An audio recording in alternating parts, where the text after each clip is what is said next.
மதுரை மாவட்டத்தை பொறுத்தவரை 10 தொகுதிகளிலும் தலைவர் கைகாட்டுகின்ற வேட்பாளர்களை பெருவாரியான வாக்குகள் வித்தியாசத்தில் வெற்றி பெற செய்ய வேண்டும் என்று அமைச்சர் மூர்த்தி கேட்டுக் கொண்டார்.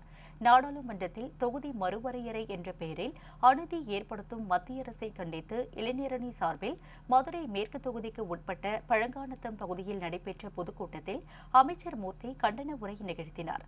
அப்போது பேசிய அவர், மதுரை மாவட்டத்தை பொறுத்தவரை 10 தொகுதிகளிலும் தலைவர் கைகாட்டுகின்ற வேட்பாளர்களை பெருவாரியான வாக்குகள் வித்தியாசத்தில் வெற்றி பெற செய்ய வேண்டும் என்று திமுக தொண்டர்களிடம் கேட்டுக் கொண்டார்.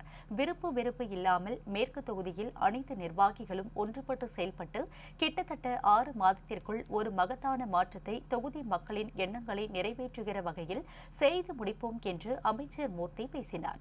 நம்முடைய இலக்கு முதலமைச்சர் அவர்கள் என்ன சொல்லுகிறார், நம்முடைய துணை முதல்வர்கள் என்ன சொல்லுகிறார், மக்களுக்கு பணி செய்வதிலே எந்த விதமான மாற்று கருத்தும் இல்லாமல், மாற்று எண்ணங்கள் இல்லாமல் அனைவருக்கும் எல்லா பணிகளும் செய்வதற்கு நாம் முன்னோடியாக இருப்போம். இந்த வாய்ப்பு முதல் வாய்ப்பையே இளைஞரணி தந்திருக்கிறது. மாவட்டத்தினுடைய முதலமைச்சர் அவர்கள் இந்த பணி செய்வதற்கு முன்னதாகவே பொது உறுப்பினரையும் கூட்டத்தையும் போட்டிருக்கிறோம். உங்களுடைய குறைகளையும் கேட்டறிந்திருக்கிறோம்.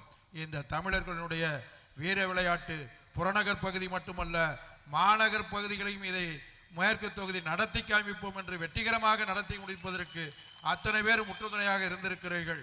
அதை போல இன்னும் ஓராண்டு காலமாக இருந்தாலும் நம்முடைய பணி கூடிய விரைவிலே 6 மாத காலத்திற்குள்ளாக, அதிகபட்சமாக 6-7 மாதத்திற்குள்ளாக தேர்தல் பணி மட்டுமல்ல மக்கள் பணியையும் செய்து இந்த மாவட்டத்திலே முன்னோடி தொகுதியாக ஆக்குவதற்கு உங்களுடைய உறுதுணையோடு நிச்சயமாக அதை செய்வோம் என்று சொல்லி நிறைவு செய்கிறேன். நன்றி, வணக்கம்.